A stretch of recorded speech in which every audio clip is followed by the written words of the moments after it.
Hello and welcome to our first Lutheran Institute of Regenerative Agriculture webinar of the new year, 2023. I'm really excited to have a number of expert voices come in, many of them from kind of the Lutheran world, and then a few from outside as well, to talk about things like nutrition and health. That's what we'll be talking about today. Talk about farming, talk about agriculture, large and small scale, talking about the home economy. That'll be one that's coming up later. We got a lady coming in to talk about goats. We're gonna hit the gamut of a whole bunch of different topics, and that's just what we have lined up. And Bethany was asking me, what else are you gonna do after this group is done? I don't know. We'll keep finding people and keep bringing them on. So we're very glad to have today Dr. Brent Bultemeier, who's a chiropractor in it's Northeast Texas, correct? Do I got my geography right? You Yes. do. Okay. Yeah. Texarkana. Yeah. Texarkana area.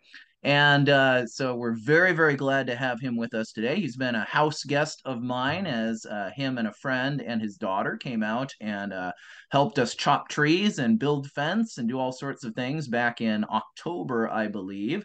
And we're very glad to have you on today, Brent, to talk to us about health and nutrition and growing your own food and a pasture-based diet, all those sorts of things. But first, I really want to just let you introduce yourself. Tell us a little bit about yourself and why these things, the kinds of things we're going to be talking about today, kinds of things that we talk about with LIRA, are significant to you. How you got into all this.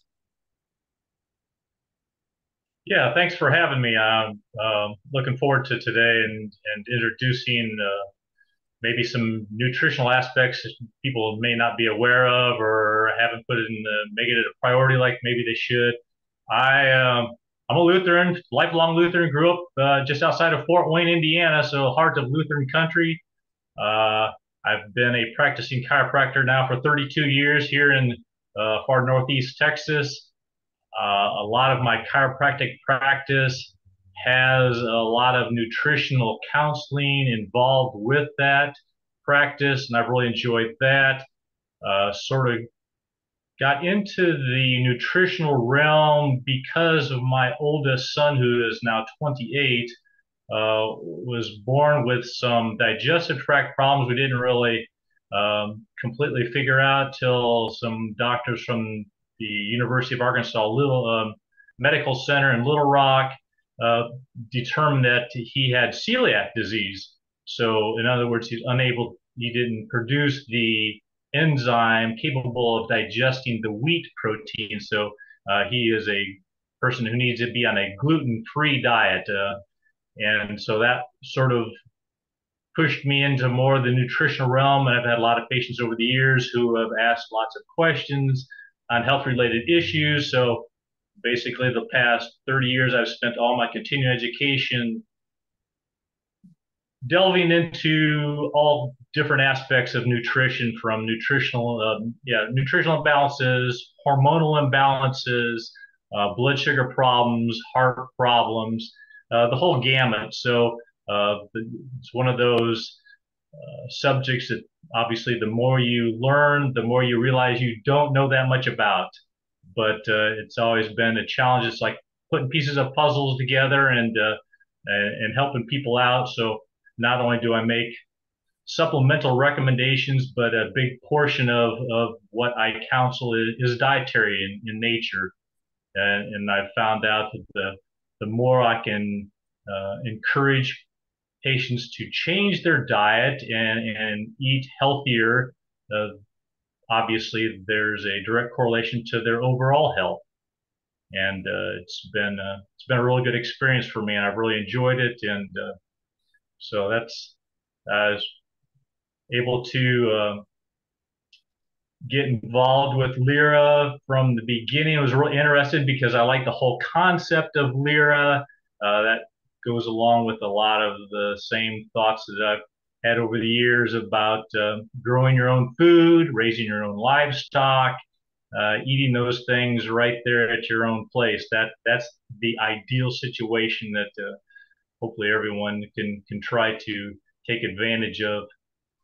I I had some people who asked me to make some recommendations, and so one way or the other, we all got hooked up with you, Pastor, and I feel very fortunate to be able to share some of the insights that I've gleaned over the years through my experiences and the seminars I've been to. And I don't want to spend too much time on it because I want to get you to get into the nutrition stuff, but very formative for your family is your father-in-law's farm down the road, and your children and the nieces and nephews that I've had the pleasure of interacting with. Your nieces and nephews, the grandchildren of your father-in-law, and that farm is a very formative place for your entire family. If you want to just spend just a minute or two talking about that, and then we'll launch into the nutrition. Yes, yeah, so I've been super fortunate to have my father-in-law, the pastor Robert Hill, who grew up out in West Texas on a farm, and after he retired, uh, semi-retired from the church in Plano, Texas, and Dallas area, we encouraged him to move out here. He bought 30 acres, and has since sort of has a organic hobby farm where he raises uh, cattle, sheep, goat, has a milk cow, has chickens, and a huge organic garden that he really loves spending a lot of his time. He's 87 years old, runs every day, is a real role model in many aspects of his life, spiritual, health wise, and my family has been the beneficiaries of a lot of the work that he's put in and the time that he's put in, and has been a real good role model for my family and his whole family, his extended family, his kids, his grandkids. Yeah, and there's a lot of them. So that's been a real great experience, and having him around and being able to go out and pick the fresh vegetables and slaughter the sheep and pick the eggs, and it's been my family's really been able to benefit from that. So it's pretty exciting to have him around. At 87 years old, he's going strong, and uh, that's a that's a great motivator for me to use him as an example. Yeah, yeah. Well, let's jump into the nutritional aspect of growing your own food. What would you say in your research, what you've learned? What are I mean, we all talk about, especially around these circles, well, growing your own food, and we talk about it as far as saving money, and we do talk about it in terms of your health as well. But in what you've learned, what are the biggest advantages to growing your own food? Well, probably one of the biggest benefits of having your own garden, raising your own food is you can control the nutrients that you put in your body based on the soil that you grow those foods in. So there's been a lot of research that has proven the the the better grade soil that your plants are grown in, the higher nutrient content of those foods that you consume. So I guess there's sort of two aspects of that. One, if you do it properly, raise the proper garden without any pesticides, insecticides, synthetic chemicals that disrupt some of the nutrient value of the foods and also cause some health issues in themselves.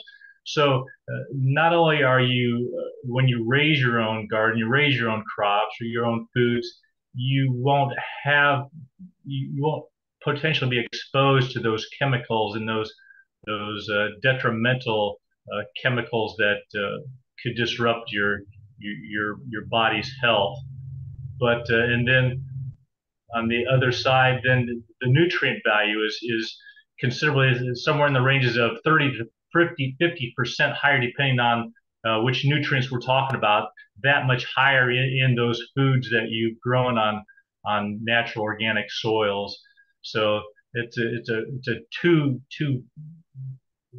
pronged benefit there of having your own garden and growing your own foods. Not to mention there's benefits spiritually and mentally because you get out there, you're working your own thing, you're motivated, the incentive is there to raise those crops. You spend that extra time and you find out the effort has a lot of benefits to it. So uh, yeah, there's quite a few different reasons why a person should take some time and if they have a little extra property, dig it up and get some mulch and some compost going and turn the soil into something very healthy that will grow healthy crops, healthy vegetables and foods. Yeah, I thought it was very interesting. You talked about the nutrition value, if I heard you right, of grazed land. Is that what you said? That land that has been grazed is higher than others. Is that what you had said? Right. So the land, the soils that are able to be regenerated and uh, composted and use traditional maybe cow or chicken manures, those kinds of things that put good nutrients and good bacteria back into the soil that your crops will uh, absorb into the root system and eventually develop into the foods that you eat. So that's there's a huge benefit of that as opposed to just traditional tilling the garden and putting a bunch of chemicals on there to your Miracle Grow or something like that. Yeah, that's going to grow maybe some good things, but the health wise, it's not going to have the same benefit as the regenerative uh, soils that you use with for for the true regenerative farmers. That's there's a lot higher health nutrient content in those foods. The I think it's also interesting to consider when you aren't raising your own food and you're buying it at a grocery store, you're usually purchasing food that have been grown a long ways away and had to be transported to get to you. Maybe sat in crates for a long time or what's I, have you ever learned anything about the benefit of eating, yeah, as far as fresh fruit? I mean, maybe it's not even from your own garden, but you go to the farmer's market and the guy had picked it, earlier that day. I mean, what kind of benefits does that have to have that direct? Hey, that food was out in the garden earlier today, and now it's on my table. Right. Yeah, exactly. There's I can't remember the exact percentages, but the sooner a food is consumed after it was picked, the higher the nutrient value, and it just uh, slowly loses that nutritional value over time. So obviously, in the large corporate world, in the grocery stores, those things obviously have been picked from thousands of miles away and shipped for days, if not weeks, and sitting in the storage room. So they're continually losing nutrient value.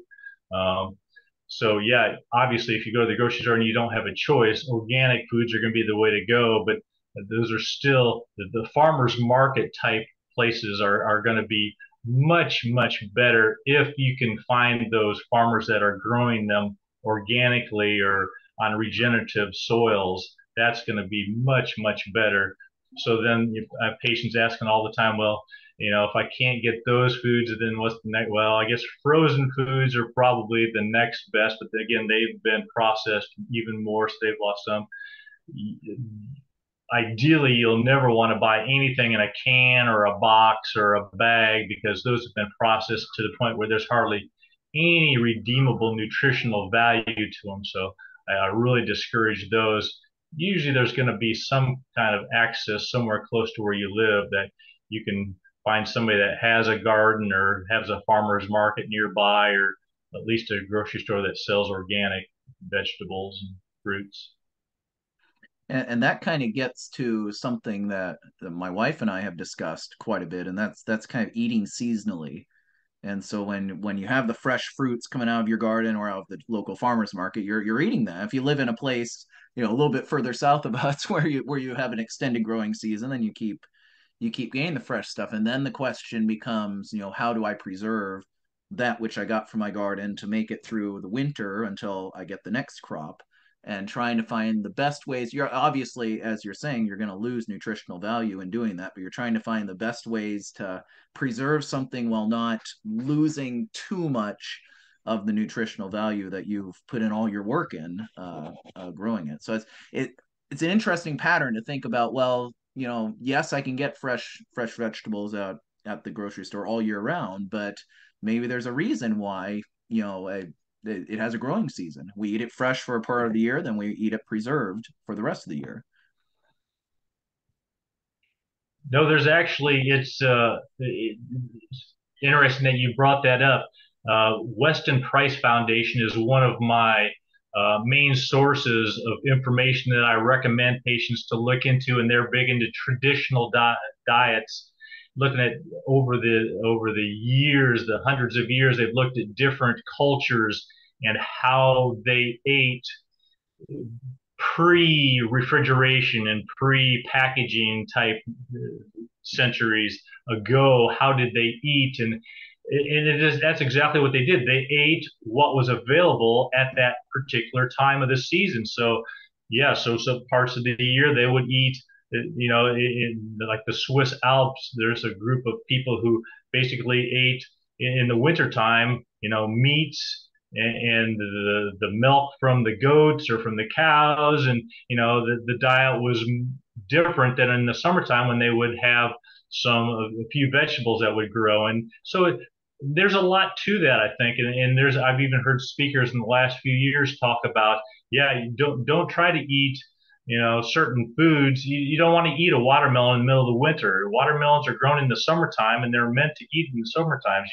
If you have to buy one of those and eat it in the wintertime, there's reasons why you shouldn't do that, and it's not ideal, I think, for the body. Even the body, I think, understands the seasons, and you can maintain good health by choosing foods that are grown in the right season. Obviously, down here in Texas, our growing season is considerably longer. So right now, I'm still eating, fresh carrots out of my father-in-law's garden that we just dug yesterday. And so, not very many places in the United States can you do that, but that's still an advantage down here. Whereas we wouldn't eat them down here if they weren't grown, because in the spring and summertime, like you would in places up north, we wouldn't eat the carrots because those aren't in the season right now. So there's a lot to be said for that, eating foods that are in season and not trying to eat the foods that aren't in season. Yeah. There's actually, yeah,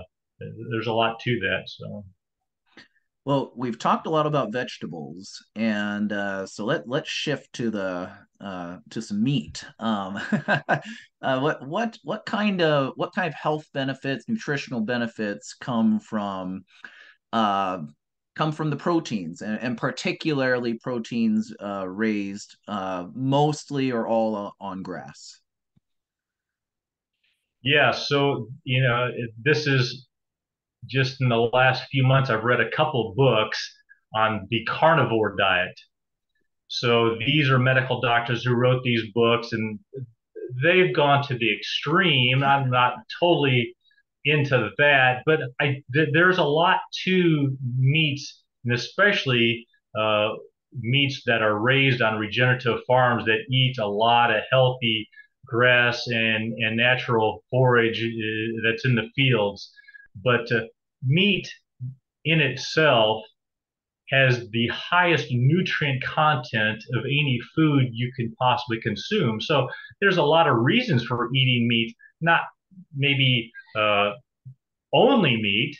I wouldn't probably go that far. There's lots of other foods that have some good nutritional content, but meats in general, there's no foods that can even come close to the wide spectrum of nutrients and the high levels of nutrients, minerals, and vitamins in those foods. So that is, and within the meats themselves, the most optimal meats to eat would be organ meats.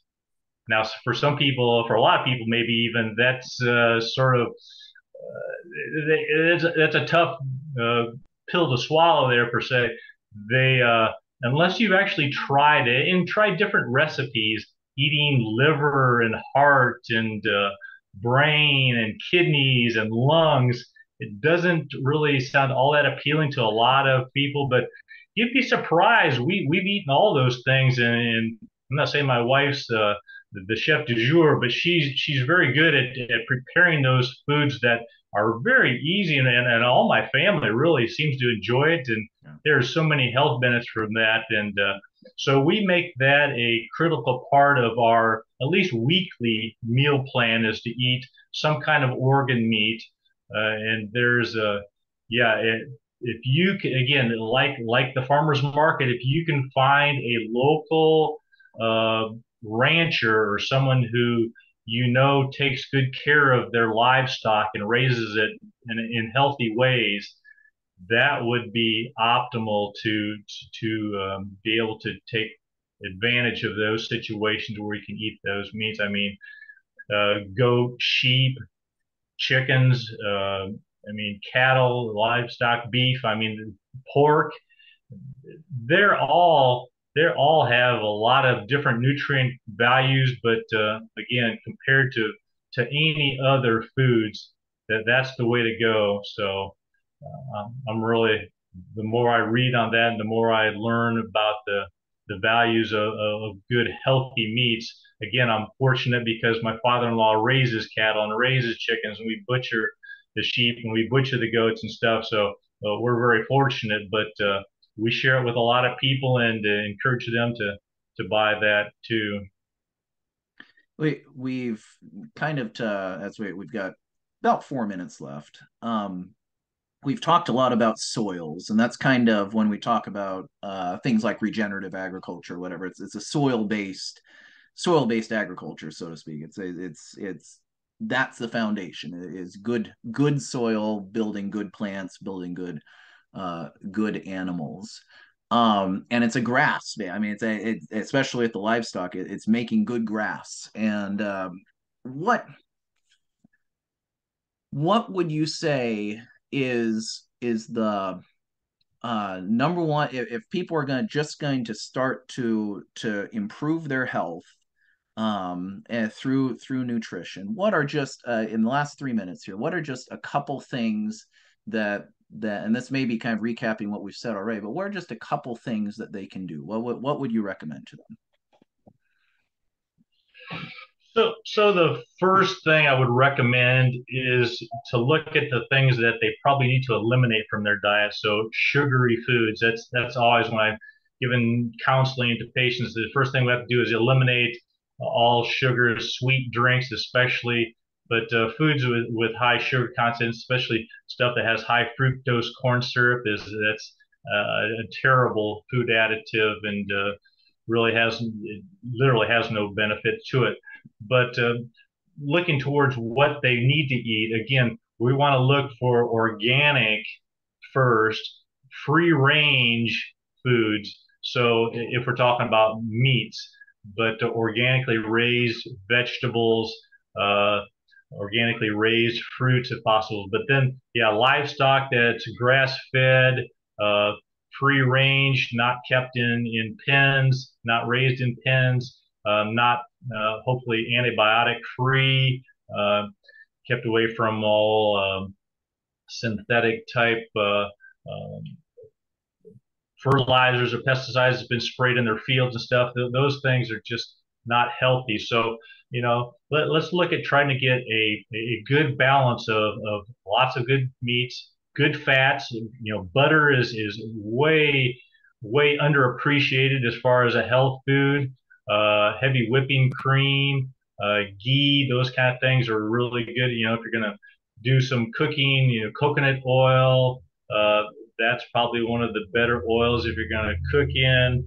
Um, but vegetables that are hopefully locally grown in healthy soils, that's going to raise the nutrient content and keep the chemical content to a minimum so your body can really process it and metabolize those things and utilize the nutrients out of those foods as well as possible. That's always the goal. Drinking water, healthy water, trying to do some exercise. That's the other thing. I really encourage patients to get outside, get some good vitamin D from the sun, get their heart rate up, do some quick walking or some other kind of exercise where they're getting their heart rate up. That's in a nutshell sort of how I list the priorities of diet and nutrition and health in general. All right. Well, thank you so much, Brent. It's been a joy being with you today. It's been a joy getting to know you over the last number of months. And thank you so much for giving us your time today and being with us as we start off the new year with all these webinars and continue learning more and more about these